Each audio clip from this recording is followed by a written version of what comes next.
عزیزوں، کلام مقدس میں سے مکاشفہ کی کتاب اس کا دوسرا باب افسس کی کلیسیا کو پیغام۔ افسس کی کلیسیا کے فرشتہ کو یہ لکھ کہ جو اپنے دہنے ہاتھ میں ستارے لیے ہوئے ہے اور سونے کے 7 چراغ دانوں میں پھرتا ہے، وہ یہ فرماتا ہے کہ میں تیرے کام اور تیری مشقت اور تیرا صبر تو جانتا ہوں، اور یہ بھی کہ تو بدوں کو دیکھ نہیں سکتا، اور جو اپنے آپ کو رسول کہتے ہیں اور ہے نہیں، تو نے ان کو آزما کر جھوٹا پایا، اور تو صبر کرتا ہے اور میرے نام کی خاطر مصیبت اٹھاتے اٹھاتے تھکا نہیں، مگر مجھ کو تجھ سے یہ شکایت ہے کہ تو نے اپنی پہلی سی محبت چھوڑ دی۔ پس خیال کر کہ تو کہاں سے گرا ہے اور توبہ کر کے پہلے کی طرح کام کر، اور اگر تو توبہ نہ کرے گا تو میں تیرے پاس آ کر تیرے چراغ دان کو اس کی جگہ سے ہٹا دوں گا۔ البتہ تجھ میں یہ بات تو ہے کہ تو نیکلیوں کے کاموں سے نفرت رکھتا ہے، جن سے میں بھی نفرت رکھتا ہوں۔ جس کے کان ہوں وہ سنے کہ روح کلیسیاؤں سے کیا فرماتا ہے۔ جو غالب آئے میں اسے اس زندگی کے درخت میں سے جو خدا کے فردوس میں ہے پھل کھانے کو دوں گا۔ خدا ان کے زندہ کلام کے پڑھنے، سننے اور اس پر عمل کرنے والے مبارک ہوں، آمین۔ عزیزو، لاسٹ ٹائم 5ویں آیت کے پہلے حصے پر ہم نے غور کیا تھا۔ ہم نے دیکھا تھا کہ چراغ دان اور چراغ کا ایک دوسرے کے ساتھ کیا تعلق ہے، اور مین بات جو سٹینڈ آؤٹ کرتی ہے وہ ہے لائٹ، نور، جس کو خداوند خود ایکسپلین کیا کہ میں دنیا کا نور ہوں۔ وہ جو رسپانسبلٹی وہ لے کر اس دنیا میں آیا، اس نے اس کو پورا کیا، مکمل کیا، اور اس کے بعد یہ ذمہ داری ہمیں سونپ کر آسمان پر باپ کے دائیں ہاتھ بیٹھا ہے۔ اور اس کو خداوند نے کیوں اتنا سیریس لیا کہ یہ کہہ دیا کہ اگر تو توبہ نہ کرے گا تو میں تیرے چراغ دان کو ہٹا دوں گا۔ یہ اتنی سیریس بات لگتی ہے، اتنی سخت بات لگتی ہے کہ اگر آپ اس پہ ڈیپ جائیں گے تو آپ کو ایک دم جھٹکا لگے گا۔ اگر ہم اس پہ غور کریں کہ تیرے چراغ دان کو ہٹا دوں گا، تو چراغ دان کو ہٹا دینے کا کیا مطلب ہے؟ I will remove your lampstand from its place، اس کی جگہ سے ہٹا دوں گا۔ تو عزیزو، کئی دفعہ ہم سمجھتے ہیں کہ یہ شاید ہماری نجات کے ساتھ تعلق، لیکن یہ بگر کانٹیکسٹ میں لکھا گیا ہے، یہ پورے چرچ کی بات کی گئی ہے۔ چراغ دان کیا ہے؟ کلیسیا ہے۔ یہ کلیسیا کو پیغام ہے، ایک انڈیویجول کو نہیں کہا۔ کلیسیا کا جو چراغ دان ہے، جو روشنی ہے، وہ کیا ہے؟ اگر تو وہ چرچ کام کر رہا ہے، اس کی گواہی باہر پہنچ رہی ہے، اس کا جو اثر گواہی قائم ہے، تو وہ بھی قائم ہے۔ اور خداوند نے کہا جو میری پیروی کرے گا اندھیرے میں نہ چلے گا بلکہ زندگی کا نور پائے گا، کہ تم دنیا کے نور ہو۔ تو ہمیں یہ ذمہ داری دی ہے کہ ہم اب اس چراغ کو، اس نور کو لے کر آگے بڑھیں، اور یہ مشعل ہمیشہ جلتی رہے، کیونکہ اس لائٹ کو، اس چراغ کو ہم دبا کر چھپا کر نہیں رکھ سکتے۔ چراغ جلا کر ہم پیمانہ کے نیچے نہیں بلکہ چراغ دان پر رکھتے ہیں۔ چراغ اور چراغ دان، پہلی چراغ دان کا کیا مقصد ہے، کیا اہمیت ہے؟ کہ اس چراغ سے خود کو روشنی ملی، اور اس روشنی سے پھر گھر والوں کو روشنی ملے، اپنوں کو روشنی ملے۔ پھر یہ روشنی جب ہم باہر جائیں تو آدمیوں کے سامنے چمکے، باہر کے لوگوں کے سامنے، دنیا کے سامنے یہ روشنی چمکے، تاکہ ہماری اس روشنی کو دیکھ کر جو خدا نے ہمیں دی اور ہم میں رکھی، وہ روشنی کس طرح ظاہر ہوگی؟ یہ نہیں کہ ہمارے اندر سے کوئی لائٹیں نکلنی شروع ہو جائیں، وہ ہیں ہمارے نیک کام، ہمارا نیک چال چلن، ہمارے رویے، ہمارا اٹھنا بیٹھنا۔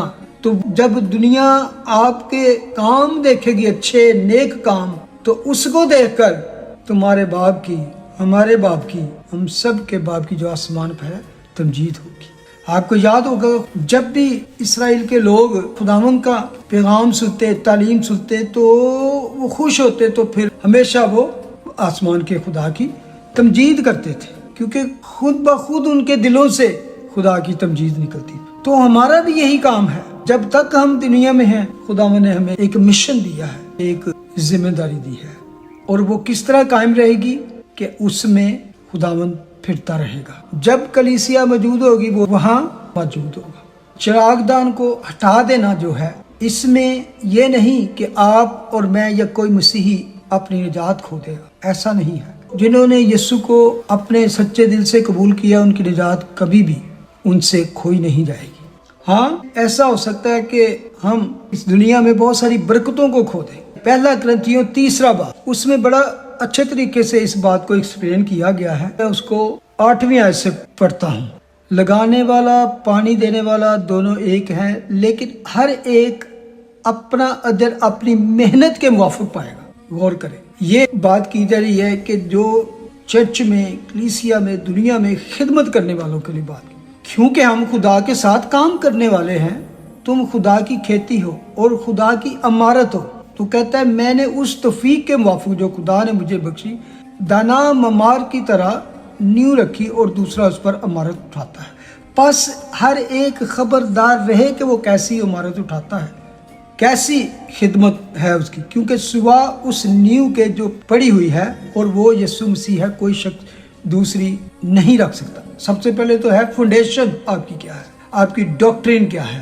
آگے لکھا ہے اور اگر کوئی اس نیو پر سونا یا چاندی یا بیش قیمت پتھروں یا لکڑی یا گھاس یا بھوسے کا ردہ رکھے، یعنی کہ یہ ایکچولی کام ان کی ویلیوز بتائی گئی ہیں کہ آپ کے کام کس طرح کے ہو سکتے ہیں۔ سونے، چاندی، بیش قیمت پتھروں، لکڑی یا گھاس پھوسے کی طرح ہو سکتے ہیں۔ اس کو آپ ڈیوائیڈ کر سکتے ہیں کہ کئی بس گھاس پھوسے میں کوئی کام کر رہے ہیں، آئے ٹلے ملے تو بس ٹھیک ہے، روٹین بنی ہوئی۔ کئیوں کا کام ایسے ہے جیسے سونا ہوتا ہے۔ تو اصل آیت یہ ہے 13، تو اس کا کام ظاہر ہو جائے گا، کیونکہ جو دن آگ کے ساتھ ظاہر ہوگا وہ اس کام کو بتا دے گا، اور وہ آگ خود ہر ایک کا کام آزما لے گی کہ کیسا کام۔ آپ کو یاد ہوگا کہ کاموں کی بات کی گئی ہے، تو یہاں بھی اس نے کہا کہ یہ ہے آپ کے مسیحی ہوتے ہوئے خدمت آپ کی۔ آپ گفٹوں کو کیسے یوز کرتے ہیں، آپ چرچ میں خدمت کیسی ہے آپ کی، سونے جیسی ہے، چاندی جیسی ہے، بیش قیمتی پتھروں یا لکڑی یا گھاس یا بھوسے جیسی۔ 3 بڑے زبردست مٹیریل یوز کیے گئے ہیں، اور 3 جو مٹیریل وہ کیا ہے، وہ جل کر راکھ ہو جانے والے۔ تو جب یہ کام آزمائے جائیں گے تو آپ کو پتہ ہے ان 6 چیزوں میں سے کون سی چیزیں بچیں گی۔ تو لکھا ہے جس کا کام اس پر بنا ہوا باقی رہے گا وہ اجر پائے گا، لیکن جس کا کام لکڑی، گھاس یا بھوسے جیسا ہوگا نقصان اٹھائے گا لیکن خود بچ جائے گا، مگر جلتے جلتے۔ سمجھ گئے کہ یہ نجات کھونے کی بات نہیں ہے، اجر کھونے کی بات کہہ سکتے ہیں، کیونکہ اجر جو ملیں گے وہ ہمارے کاموں سے ملیں گے، کیسے کام کرتے ہیں۔ لیکن نجات جو ہے وہ فری ہے، اس کو کوئی حاصل نہیں کر سکتا، وہ صرف فضل کے وسیلے سے ہے اور یسوع کے خون کے وسیلے سے ہے، وہ صرف اور صرف توبہ کے وسیلے سے ہے۔ اس کے لیے کوئی کام نہیں ہے، اس کو گین کوئی نہیں کر سکتا، وہ صرف عاجزی، انکساری اور توبہ کا انعام ہے، سچے دل سے یسوع کو اپنا نجات دہندہ قبول کرنا۔ لیکن یہاں جس بات کا کہا کہ تیرے چراغ دان کو اٹھا دوں گا، تو اس میں یہ نہیں کہ وہ کسی کی نجات کھوئی جائے گی، اس کے جو اجر ہیں اس سے نقصان اٹھا سکتا ہے، ان ریوارڈز کی، ان اجرز کی جو خدا نے رکھے ہیں اپنے لوگوں کے لیے، ان کا اندازہ تو نہیں لگا سکتا۔ لیکن میں جو سوچتا ہوں اس دنیا میں رہتے ہوئے جو آپ کو اجر ملیں گے، جو برکتیں ملیں گی، جو بلیسنگ آپ کھوتے ہیں، وہ اس وجہ سے کھوتے ہیں۔ آگے کا تو ہمیں پتہ ہے کہ یسوع کے پاس ہوں گے تو سب کچھ اچھا ہی اچھا ہوگا، اس کی بادشاہی میں ہوں گے تو سب کچھ ٹھیک ہوگا۔ لیکن میرا ایمان ہے کہ خاص طور پر ہم اس دنیا میں رہتے ہوئے جو اپنی برکتوں کو مس کر دیتے ہیں، کھو دیتے ہیں، یہ ان کی بات کی گئی ہے، کیونکہ ہمیں اس دنیا میں رہتے ہوئے ان سب چیزوں کی ضرورت ہوتی ہے۔ وہاں تو یسوع ہوگا تو سب کچھ اچھا ہی اچھا ہوگا۔ تو عزیزو، یہاں پر یہ بات ہے خدمت کرنے والوں کو بتائی گئی ہے، خدمت کیسی ہونی چاہیے۔ ایک جگہ پہ خداوند نے کہا تھا کہ اگر کسی نے میری خاطر ماں باپ کو، بہن بھائیوں کو، اپنے گھر بار کو سب کچھ چھوڑا ہے، تو نہ صرف آنے والی زندگی میں، اس دنیا میں بھی وہ 100 گنا پائے۔ تو اس دنیا میں خداوند نے وعدہ کیا ہے جو میرے ساتھ وفاداری سے چلے، میرے لیے دکھ اٹھائے گا، مصیبت اٹھائے گا، صبر کرے گا، وہ اپنا اجر نہ کھوئے گا۔ کیونکہ اس چرچ کو اس لیے یہ بات کی گئی ہے کہ اس چرچ کی جس چیز پر انگلی رکھی گئی ہے وہ ہے محبت کھودی، نہ بدکاری، نہ زناکاری، نہ چوری، نہ کوئی فالس ٹیچنگ، نہ کوئی غلط قسم کے کام، بلکہ یہاں پہ ایک مشینری کے طور پہ کام ہو رہا تھا، روٹین سی بن گئی تھی۔ لو لیس چرچ، وہ وائبرنٹ، وہ جوش جذبہ جو روح کو گرما دے، ایسی بات نہیں تھی۔ تو اس لیے خداوند کہتا ہے کہ میں تیرے چراغ دان کو اس سے ہٹا دوں گا، یعنی کہ یا تو اپنی گواہی کھو دیتی، اگر اثر کھو دے، گواہی کھو دے، وہ تو پھر چرچ آہستہ آہستہ خالی ہوئے گا، جب خالی ہوئے گا تو پھر ختم ہو جائے گا۔ اور اس کا سب سے بڑا ثبوت جو ہم ہیں ہسٹری، اگر ترکی میں جا کے دیکھیں 7 چرچز کے آج بھی کھنڈرات ہیں، آپ یوٹیوب پہ جائیں اور وہاں پہ یہ 7 چرچز کے جو بقیہ جات وہاں پہ پڑے ہیں تو آپ کو دیکھ کے پتہ چلے گا کہ کیا واسٹ یعنی کہ ایریا اور کیسے کیسے پلر۔ اور مجھے وہ شعر یاد آتا ہے جب میں عمارتوں کو اور کھنڈرات کو اور ان بڑے بڑے پلرز کو، اس وادی کو اور جو وہاں پہ رہ گئی ہے روئنز دیکھتا ہوں تو وہ شعر یاد آتا ہے۔ کسی نے کہا تھا کھنڈرات بتاتے ہیں کہ عمارت کبھی عظیم تھی۔ تو وہ چرچز اب ہسٹری کا حصہ بن گئے، اب وہ چرچز وہاں سے بالکل ریموو ہو گئے، وہ چراغدان ہٹا دیے گئے۔ بلکہ اگر کسی نے سنا ہو، مجھے امید ہے کہ آپ جانتے ہوں گے، ترکی استنبول میں ایک اور چرچ ہے، اس کی بھی بڑی زبردست ہسٹری ہے۔ کسی کو پتا ہے وہ کون سا چرچ ہے؟ چلے میں بتاتا ہوں آپ کو۔ اس چرچ کا نام ہے ہایا صوفیہ۔ اس کی زبردست ایک ہسٹری ہے۔ کبھی بھی آپ استنبول کی ایون ٹائپ کریں گے تو سب سے پہلے آپ کو ایک گرینڈ موسک آپ کو نظر آئے گی، بڑا سا ایک آپ کو سٹرکچر نظر آئے گا، اس کا نام ہے ہایا صوفیہ، الہی حکمت اس کو نام دیا گیا تھا۔ آج کل وہ ایک مسجد میں تبدیل کی گئی ہے۔ یہ ایک چرچ تھا پہلے جو کہ ایسٹ رومن بیزنٹین کی امپائر تھی، AD عیسوی 537 میں یہ مکمل ہوئی تھی۔ اس دور میں یہ دنیا کا ایک بہت بڑا مرکز بن گئی تھی۔ بیزنٹین جو امپائر تھی اس میں یہ فن تعمیر کا ایک مظہر سمجھا جاتا تھا۔ کہا جاتا تھا کہ اس خوبصورتی نے فن تعمیر کی جو تاریخ ہے اس کو بدل کر رکھ دیا تھا۔ 360 عیسوی میں اس کی مخصوصیت سے لے کر 1453 تک ہایا صوفیہ جو تھا بیزنٹین اسپرچولی اور ریلیجسلی کیتھیڈرل کے طور پہ کام کرتا تھا، یعنی کہ 1000 سال تک قسطنطنیہ کا اس چرچ کا بڑا عظیم نام تھا۔ فن تعمیر کا ایک بہترین نمونہ تھا یہ۔ تقریباً 1000 سال تک ایسٹرن آرتھوڈکس چرچ ریلیجسلی اور اسپرچولی سینٹر تھا، یعنی کہ اور مسیحی جو دنیا تھی اس چرچ کو اس دنیا میں بہت منفرد مقام ملا، آرکیٹیکچرل اینڈ کلچرل آئیکن تھا اس سے۔ لیکن 1453 میں قسطنطنیہ کی شکست جو کہ سلطنت عثمانیہ کے ہاتھوں سے ہوئی تو اس کا فاتح تھا محمود، جس نے قبضہ کیا اور اس کو مسجد میں تبدیل کر دیا، اور پھر انہوں نے اس میں وہ مینار ایڈ کر دیے۔ اس کے بعد جتنی بھی مساجد اور جتنی بھی مسلم دنیا میں اس طرح کے سٹرکچر بنے، انہوں نے اس سٹرکچر کو نقل کیا۔ بہت سی عمارتیں جو تھیں اس کی کاپی کی گئی۔ تو پھر ایک ٹائم آیا 1931 میں اس کو بند کر دیا گیا، کیونکہ اس وقت وہاں پہ سیکولر جمہوریت ترقی اس کی راج تھا، تو وہ کہتے ہیں نہیں اس کو مسجد کے طور پہ نہیں ہونا۔ اس کو بعد میں پھر 1935 میں کھول دیا گیا، تو اس کو ایک میوزیم کے طور پر دوبارہ کھولا گیا۔ دنیا میں یہ جگہ سیاحوں کا وزٹ کرنے والوں کا سب سے بڑا مرکز تھا۔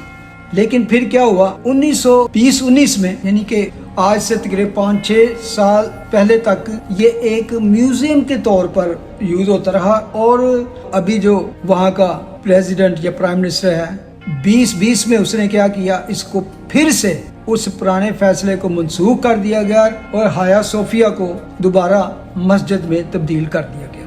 اس کے اوپر بہت سے لوگوں نے آواز بھی اٹھائی، جو اپوزیشن ہے، UNESCO, World Council for churches, بین الاقوامی ایسوسی ایشن، اور بھی بہت سے لوگوں نے مذمت کیا، لیکن جتنے باقی مسلم ممالک تھے انہوں نے اس کو خیر مقدم کیا، اور آج تک وہ چرچ